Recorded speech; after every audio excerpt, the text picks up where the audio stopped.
नमस्कार, मैं हूं चंद्रशेखर और आप देख रहे हैं पटना प्राइम। देखिए, हिडेनबर्ग की रिपोर्ट आने के बाद जो है कांग्रेस के द्वारा आज राष्ट्रव्यापी आंदोलन रखा गया था, जिसमें बात करें राजधानी पटना की तो गांधी मूर्ति से ईडी कार्यालय के पास कांग्रेस के जो कार्यकर्ता हैं काफी संख्या में पहुंचे और कांग्रेस के प्रदेश अध्यक्ष अखिलेश प्रसाद सिंह जो है ईडी से मिलकर ज्ञापन सौंपे हैं। ज्ञापन सौंपने के बाद क्या कुछ कह रहे हैं कांग्रेस के प्रदेश अध्यक्ष अखिलेश प्रसाद सिंह, पहले आप सुनिए। मनोज जी, ब्रजेश पांडे जी, आशीष जी, कौकब कादरी जी और कांग्रेस पार्टी के सभी वरिष्ठ नेतागण,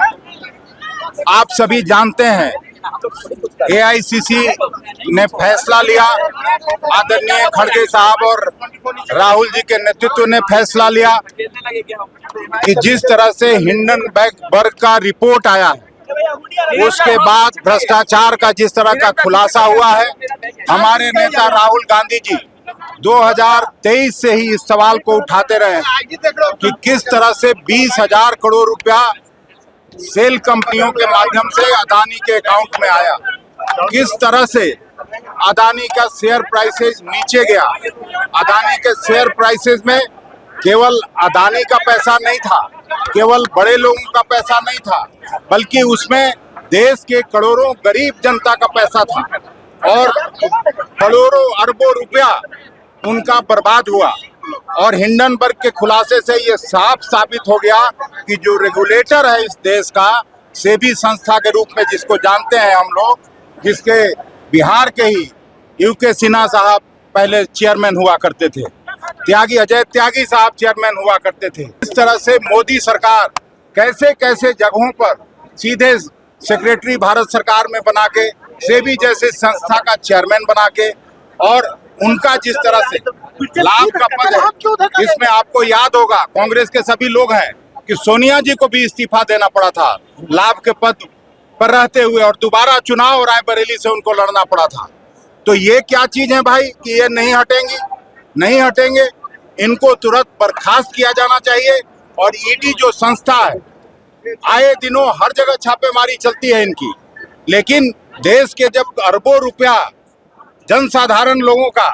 जब चला जाता है तो उसका भी निष्पक्षता से कांग्रेस पार्टी जांच की मांग करती है, इंडिया गठबंधन जांच की मांग करती है, और इसका जेपीसी से, ज्वाइंट पार्लियामेंट्री कमेटी से जांच होना चाहिए, जिसमें दूध का दूध और पानी का पानी हो। यही मांग लेके आज पूरे देश में हम लोग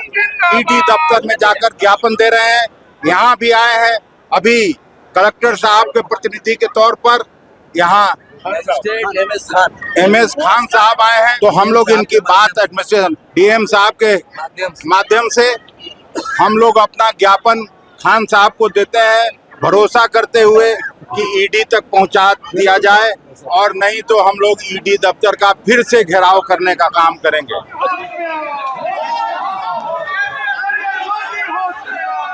तो आपने सुना, कांग्रेस के प्रदेश अध्यक्ष अखिलेश प्रसाद सिंह कहते नजर आ रहे हैं कि इस प्रकार से हिडेनबर्ग का जो रिपोर्ट आया है उसके बाद भी अडानी और अंबानी पे ईडी के द्वारा कार्रवाई नहीं की जा रही है, उसके विरोध में हम ईडी कार्यालय पहुंचे हैं और ईडी को जो है ज्ञापन सौंपे और साथ ही साथ उनके ऊपर कार्रवाई हो, इस प्रकार का हम मांग किए हैं। बिहार की राजधानी पटना में भी जो है राष्ट्रव्यापी आंदोलन का जो है आज असर देखा गया, और जिस प्रकार से हम लोग पूरे देश में जो है आज राष्ट्रव्यापी आंदोलन का जो आगाज किए हैं वो सफल रहा। इस प्रकार के खबरों से हम अपडेट कराते रहेंगे, आप देखते रहिए पटना प्राइम।